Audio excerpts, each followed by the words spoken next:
आज चाहिँ हामी अब हितादु जाँदैछौँ। हाम्रो रिजोर्ट चाहिँ त्यो हो। यता चाहिँ मामिन्दु, अब यता चाहिँ हितादु, अनि म चाहिँ यता छु। हाई, यता हाम्रो कमल दाई हुनुहुन्छ, यता हाम्रो निश्चल छ, त्यहाँ हाम्रो काजीराम दाई अनि निर्मल दाई चाहिँ त्यहाँ निकिराख्नु भएको छ। यो चाहिँ हाम्रो बोट।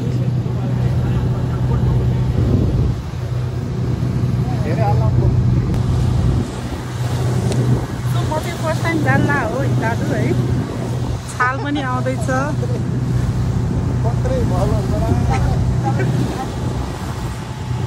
त्यहाँ छ हाम्रो रिजोर्ट। यता हो त्यो आइल्यान्ड हो सायद। यो चाहिँ मामिन्दु। त्यहाँ चाहिँ म गइसकेँ। ल हामी चाहिँ आइपुग्यौँ हितादु आइल्यान्ड है। यस्तो हुन्छ यहाँको स्कुटर चाहिँ यस्तो हुन्छ है। अब हामी चाहिँ कता जाने थाहा छैन, यसो हिँड्दै हो। Hi guys, welcome to the vlog. Yes. Like, share and subscribe to the channel. Yes. Thank you very much. यस्तो गाडी पनि हुन्छ है फेरि यहाँ चाहिँ। यही आइल्यान्डमा घुम्ने गाडी सकियो।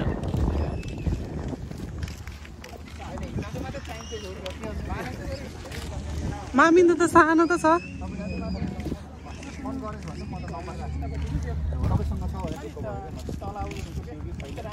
अब एकछिनमा हामी भेट्छौँ, कहाँ के गर्छौँ होइन। अहिले भेट्नुपर्ने हुन्छ। त्यो चाहिँ बच्चाको प्लेग्राउन्ड हो है। यहाँ चाहिँ यस्तो ठाउँमा बनाइदिन्छ। यस्तो छ है। घरहरू चाहिँ यस्तो हुन्छ। बाटो जताततै बालुवा। अब चाहिँ हामी यहाँ स्कुटरको लागि यस्तो तर्खर गर्दैछौँ। स्कुटर आएपछि स्कुटरमा सर्र घुम्दै हुनुहुन्छ। स्कुटर मिलाउने मान्छे चाहिँ ऊ त्यहाँनिर फोनमा कुरा गर्दै हुनुहुन्छ। यहाँको बस्ने ठाउँ चाहिँ यस्तो हुन्छ है फेरि। हस्पिटल अनि बस्ने यस्तो। यो चाहिँ हस्पिटल हो। अनि आनन्दले बस्ने, आनन्दले। यहाँ चाहिँ चस्मा लाएर पोज दिँदै हुनुहुन्छ है फेरि।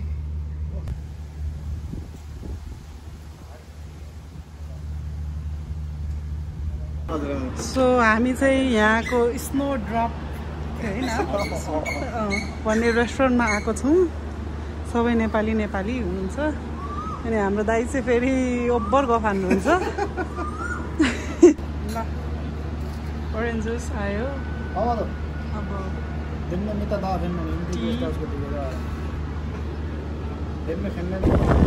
हामी चाहिँ अब स्कुटरमा आयौँ।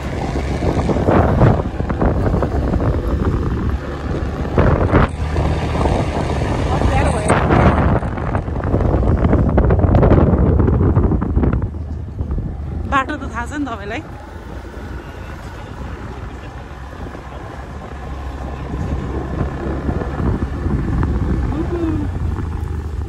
अहिले चाहिँ कहाँ जानु आँटेको अरे?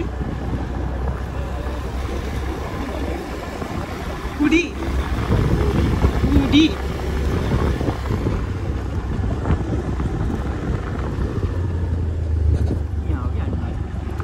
ए के भयो? हाम्रो अर्को पार्टनर यता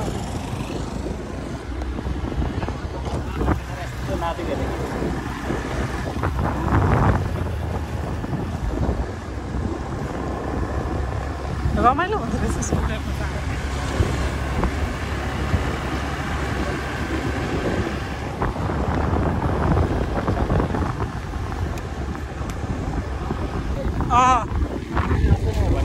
कोही मान्दैन बोल केटा हाम्रो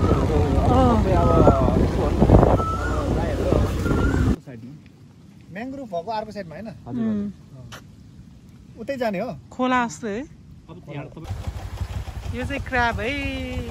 आम्मामा पर्छ त। यसले टोक्दैन नि। यसले उडेर टोक्छ डिपेन्ड अन मोड। सो हामी चाहिँ 2-3 चोटि हराएर फेरि मेन रोडमा आइसक्यौँ।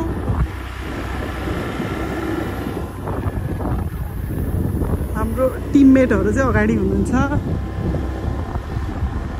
फुटसल ग्राउन्ड यो चाहिँ राम्रो रहेछ। के भयो बाटो थाहा छैन अब फेरि यो बाटो हो यता यता हैन यो हो नि त हामी चाहिँ अब हराएको छौँ जे होस् जङ्गल सफारी चाहिँ भइरहेको छ अब ला पेट्रोल सक्यो अब पेट्रोल सक्यो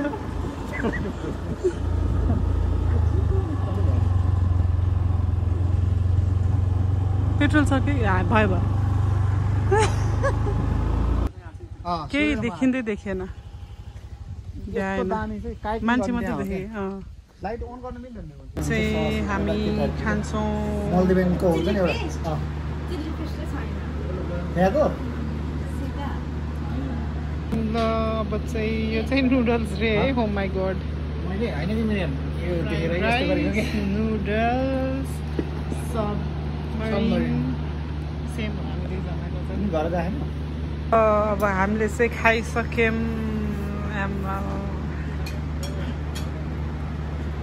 उहाँ चाहिँ खाँदै हुनुहुन्छ हामीले चाहिँ खाइसक्यौँ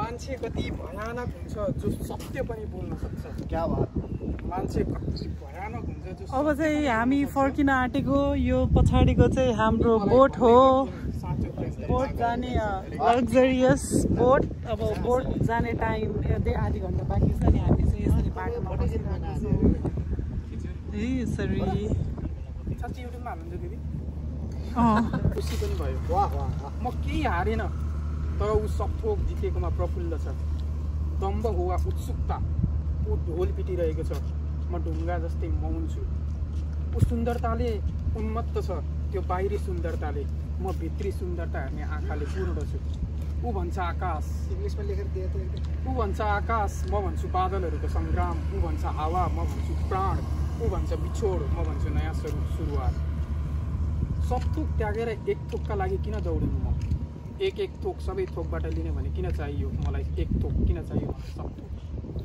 मधुर त्यो जुनेलीमा स्वर्ण किरण देख्न पाऊँ हावासँग लुतेरी गाँसी आदिहरू छेक्न पाऊँ बादलहरूको झुप्पामाथि बर्सातको कथा लेख्न पाऊँ ऐना सामु मात्र आफू होइन देह बिना पनि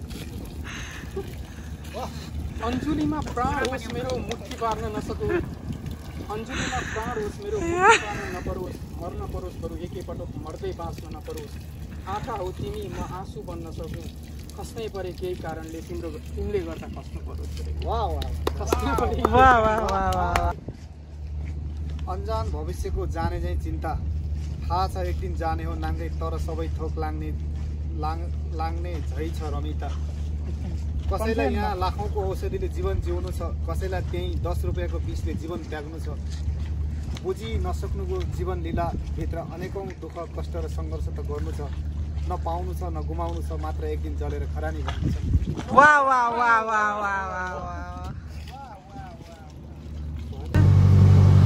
ल अब चाहिँ हामी फर्किन आँटेको